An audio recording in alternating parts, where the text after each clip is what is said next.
르호보암이 세겜으로 갔으니 이는 온 이스라엘이 그를 왕으로 삼고자 하여 세겜에 이르렀음이더라. 느밧의 아들 여로보암이 전에 솔로몬 왕의 얼굴을 피하여 애굽으로 도망하여 있었더니 이제 그 소문을 듣고 여전히 애굽에 있는 중에 우리가 사람을 보내 그를 불렀더라. 여로보암과 이스라엘의 온 회중이 와서 르호보암에게 말하여 이르되 왕의 아버지가 우리의 멍에를 무겁게 하였으나 왕은 이제 왕의 아버지가 우리에게 시킨 고역과 매우 무거운 멍에를 가볍게 하소서. 그리하시면 우리가 왕을 섬기겠나이다. 르호보암이 대답하되 갔다가 3일 후에 다시 내게로 오라 하매 백성이 가니라. 르호보암 왕이 그의 아버지 솔로몬의 생전에 그 앞에 모셨던 노인들과 의논하여 이르되 너희는 어떻게 충고하여 이 백성에게 대답하게 하겠느냐. 대답하여 이르되 왕이 만일 오늘 이 백성을 섬기는 자가 되어 그들을 섬기고 좋은 말로 대답하여 이르시면 그들이 영원히 왕의 종이 되리이다 하나 왕이 노인들이 자문하는 것을 버리고 자기 앞에 모셔있는 자기와 함께 자라난 어린 사람들과 의논하여 이르되 너희는 어떻게 자문하여 이 백성에게 대답하게 하겠느냐. 백성이 내게 말하기를 왕의 아버지가 우리에게 매운 멍에를 가볍게 하라 하였느니라. 함께 자라난 소년들이 왕께 아뢰어 이르되 이 백성들이 왕께 아뢰기를 왕의 부친이 우리의 멍에를 무겁게 하였으나 왕은 우리를 위하여 가볍게 하라 하였은즉 왕은 대답하기를 내 새끼 손가락이 내 아버지의 허리보다 굵으니 내 아버지께서 너희에게 무거운 멍에를 메게 하였으나 이제 나는 너희의 멍에를 더욱 무겁게 할지라. 내 아버지는 채찍으로 너희를 징계하였으나 나는 정갈 채찍으로 너희를 징계하리라 하소서. 오늘 묵상 본문은 구약성경 열왕기상 12장 1절부터 11절까지의 말씀입니다. 교만의 무서움이라는 제목으로 은혜 나누고자 합니다. 오늘 묵상 본문은 솔로몬이 죽은 후 아들 르호보암이 왕이 된 이후에 세겜에 가서 북이스라엘의 10지파의 요구를 듣고 두 그룹에게 자문을 구하는 본문입니다. 하나님께서 예언하신 대로 이스라엘이 남북으로 갈라지게 된 원인이 잘 설명되어 있는 본문이라고 할 수 있겠습니다. 오늘 본문은 이렇게 시작합니다. 1절에 르호보암이 세겜으로 갔으니 이는 온 이스라엘이 그를 왕으로 삼고자 하여 세겜에 이르렀음이로라. 세 번역으로 읽어드리면 온 이스라엘이 르호보암을 왕으로 세우려고 세겜에 모였으므로 르호보암도 세겜으로 갔다. 원래 북이스라엘은 르호보암을 북이스라엘의 왕으로 받아들이려고 하고 있었습니다. 맨 처음부터 르호보암을 거부한 것이 전혀 아니었습니다. 오히려 그들은 최소한의 요구만 하면서 그것을 들어주시면 왕으로 모시겠다고 약속까지 한 상황이었습니다. 이 요구가 무엇인지는 4절에 나옵니다. 왕의 아버지가 우리의 멍에를 무겁게 하였으나 왕은 이제 왕의 아버지가 우리에게 시킨 고역과 매우 무거운 멍에를 가볍게 하소서. 그리하시면 우리가 왕을 섬기겠나이다. 북이스라엘 백성들이 원하는 것은 이전 솔로몬 왕 때 성전공사, 왕궁공사, 여러 곳에 요새를 짓는 일들이 자신이 동원되어서 큰 고통에 시달렸음을 말하고 있는 것입니다. 이러한 무거운 멍에를 가볍게 해달라는 조건을 제시하면서 만약에 그렇게 해주신다면 자신들이 르호보암 왕을 자기들의 왕으로 섬기겠다고 약속까지 한 것이었습니다. 이러한 요구를 들었을 때 정상적인 왕이라고 한다면 백성들에게 당연히 그렇게 해주겠다고 그 자리에서 약속해 주었어야 합니다. 그러나 그러한 요구를 들은 르호보암 왕은 3일 후에 오라는 말을 하고 그들을 돌려보냅니다.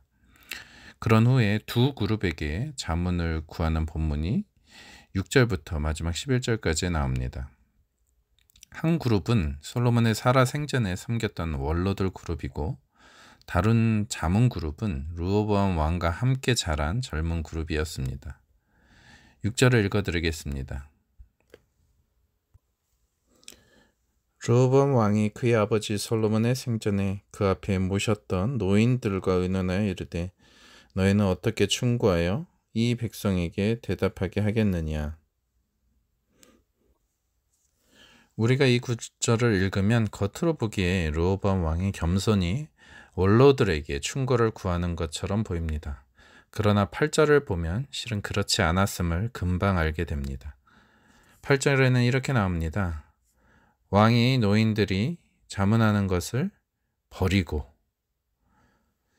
르호보암 왕은 자신이 원하는 답변을 내놓지 않는 원로들의 충고를 바로 버렸다고 성경은 기록하고 있습니다.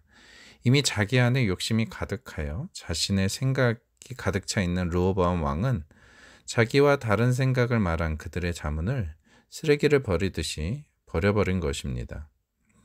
그는 원로들의 말을 듣기 싫어하는 매우 교만한 사람이었던 것이죠. 원로들의 충고는 어려운 것이 아니라 매우 상식적인 것이었습니다. 7절에 나옵니다. 대답하여 이르되 왕이 만일 오늘 이 백성을 섬기는 자가 되어 그들을 섬기고 좋은 말로 대답하며 이르시면 그들이 영원히 왕의 종이 되리이다 하나.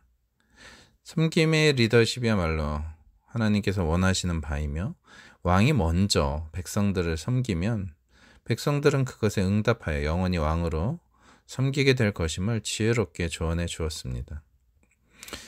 신명기 17장 18절부터 20절에 이렇게 나옵니다. 세 번역으로 읽어드리겠습니다. 왕위에 오른 사람은 레위 사람 제사장 앞에 보관되어 있는 이 율법책을 두루마리에 옮겨 적어 평생 자기 앞에 두고 읽으면서 자기를 택하신 주 하나님 경외하기를 배우며 이 율법의 모든 말씀과 규례를 성심껏 어김없이 지켜야 합니다.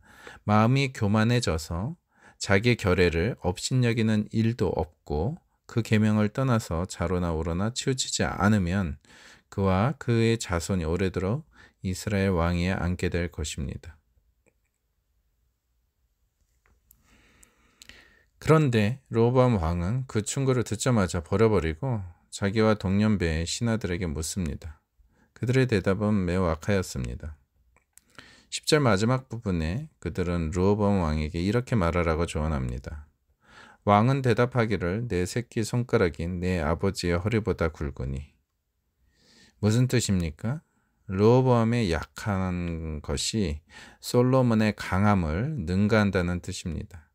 백성에게 그가 솔로몬보다 더 능력 있는 자임을 선언하라는 충고입니다. 이러한 말은 르호보암 왕을 지켜 세워주려는 젊은 신하들의 아첨일 뿐이었습니다. 더 나아가 그들은 11절에 이렇게 말하라고 조언합니다. 내 아버지께서 너에게 무거운 멍에를 매게 하였으나 이제 나는 너희의 멍에를 더욱 무겁게 할지라. 내 아버지는 채찍으로 너희를 징계하였으나 나는 정갈 채찍으로 너희를 징계하리라 하소서. 르호보암 왕의 신하들은 왕이 백성들을 강경하게 다뤄야 한다고 충고합니다. 그들의 말 속에 담겨있는 내용은 백성들을 맨 처음부터 강압적으로 제압해야 한다는 것입니다. 그래야 더 이상 불만을 표출하지 않을 것이라는 말입니다. 이것을 통해 르호보암 왕이 얼마나 두려운 존재인지를 각인시켜야 한다는 충고였습니다. 그러나 이런 의견은 북이스라엘 백성들의 합당한 요구를 완전히 묵살하는 것이었습니다. 이들은 하나님의 말씀에 나온 주님의 뜻에는 전혀 관심이 없는 사람들이었습니다. 오히려 무서운 권력으로 왕권을 공고히 하려는 전략을 펼 뿐이었습니다. 그리고 이러한 조언은 매우 어리석은 충고였고 결국 이로 인하여 북이스라엘 10지파는 르호보암을 떠나게 됩니다. 말씀을 정리하겠습니다. 잠언 16장 18절에 교만은 패망의 선봉이요 거만한 마음은 넘어짐의 앞잡이니라 라고 나옵니다. 교만한 르호보암 왕은 완전히 분별력을 잃어버리고 원로들의 조언을 무시합니다. 그리고 자기의 생각과 똑같은 충고를 하는 친구들이자 젊은 신하들의 말을 따르게 됩니다. 앞서 언급한 신명기 17장에 나오듯이 왕이 하나님의 말씀을 가까이하여 말씀대로 순종하면 왕이 교만해져서 백성을 업신여기는 일을 하지 않게 될 것이라고 나와 있었습니다. 그러나 그는 그렇게 하지 않았습니다. 그는 너무나도 교만한 사람이어서 초등학생도 분별할 수 있는 수준의 북이스라엘 사람들의 합당한 욕구를 무시해 버렸던 것입니다. 그는 권력욕에 취해서 사리분별력을 완전히 상실한 모습을 보여줍니다. 우리가 욕심에 사로잡히게 되면 건전한 상식적 판단력이 작용하지 못하게 됩니다. 그러므로 우리가 우리 자신을 살펴서 하나님이 기뻐하시지 않는 욕망이 내 안에 있다면 우리는 빨리 십자가에 못 박아 버려야만 합니다. 만일 우리가 죄악의 욕망을 죽이지 않는다면 그 욕망이 결국 우리를 죽이게 될 것입니다. 로마서에는 이렇게 나옵니다. 너희가 육신대로 살면 반드시 죽을 것이로되 영으로서 몸의 행실을 죽이면 살리니 무릇 하나님의 영으로 인도함을 받은 사람은 곧 하나님의 아들이라. 우리가 살아갈 때 성령님의 도움을 힘입어서 몸의 행실 곧 우리의 죄악된 욕망을 죽일 때에 참다운 믿음의 삶을 살게 됨을 성경은 말하고 있습니다. 이것이 성령님의 인도함을 받는 성도의 태도여야 함을 말하고 있는 것입니다. 오늘 하루도 주님의 성령의 인도함을 받아 우리의 욕심을 십자가에 못 박고 주님의 뜻에 순종하는 참된 믿음의 삶을 살아내는 성산의 모든 가족들 되시기를 간절히 소원합니다. 기도하시겠습니다. 사랑의 아버지 하나님, 오늘 묵상 본문을 통해 교만함이 얼마나 무서운 죄악으로 흐르게 되는지를 깨닫게 됩니다. 주님, 우리 안에 주의 말씀을 깨닫게 하사 우리 안에 가득한 죄된 욕망을 죽이며 하나님의 뜻에 순종하는 진실된 믿음을 허락하여 주옵소서. 날마다 성령님의 인도를 받아 내 욕심대로 살아가는 삶이 아니라 하나님의 뜻을 깨닫고 그 뜻에 순종하는 믿음의 삶을 살도록 우리의 마음을 생명의 길로 인도하여 주옵소서. 예수님의 이름으로 기도합니다. 아멘.